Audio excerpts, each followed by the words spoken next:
Bonjour, je suis Ariane Charton. Je suis très heureuse d'être pour la première fois à ce salon du livre de poche de Saint-Maur.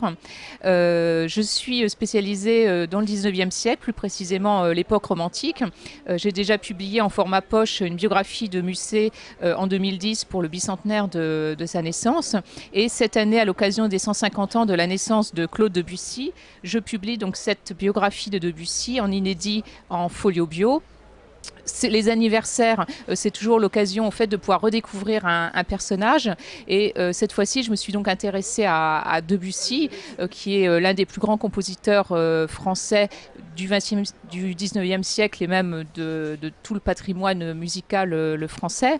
Et j'ai cherché, comme je l'avais fait pour Musset, à utiliser des documents personnels autour de Debussy, à savoir sa correspondance, qui est très importante, les témoignages de ses contemporains, notamment Pierre Louys, qui fut l'un de ses amis, et puis d'autres témoignages, et puis des articles de presse de l'époque, de façon à brosser un portrait de Debussy, à la fois l'homme et le compositeur.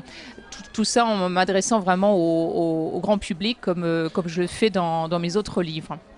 Et le livre en plus comprend un petit cahier d'images qui permet aussi d'un petit peu retrouver cette époque aussi des impressionnistes, des symbolistes, la vie aussi personnelle de Debussy avec sa petite fille, notamment Chouchou, pour lequel il a écrit La boîte à joujoux.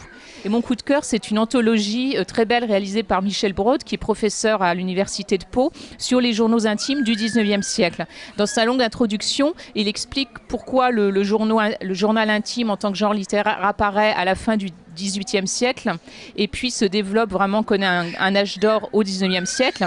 Et il donne de très beaux passages, notamment bien sûr de Benjamin Constant, d'Amiel, mais aussi de certaines femmes qui ont écrit au XIXe siècle, qui sont un petit peu moins connues, comme Lucille Desmoulins, la compagne de Desmoulins. Et puis d'autres textes qui nous permettent de découvrir à la fois des grands auteurs français un petit peu moins connus sur le registre du journal intime, et puis aussi effectivement des femmes comme ça moins connues, comme Marie Barskinfeld aussi, qui est plutôt connue pour sa peinture, qui a tenu un journal intime très important. Et voilà, donc il a fait une longue introduction et puis des commentaires, et ça nous permet de retrouver des textes qu'on ne lirait pas forcément ou vers lesquels on ne va pas forcément. Voilà, il a en projet une anthologie pour le XXe siècle qui là aussi comprend un très grand nombre de diaristes. Voilà, c'est un livre qui est publié aussi en poche, en folio.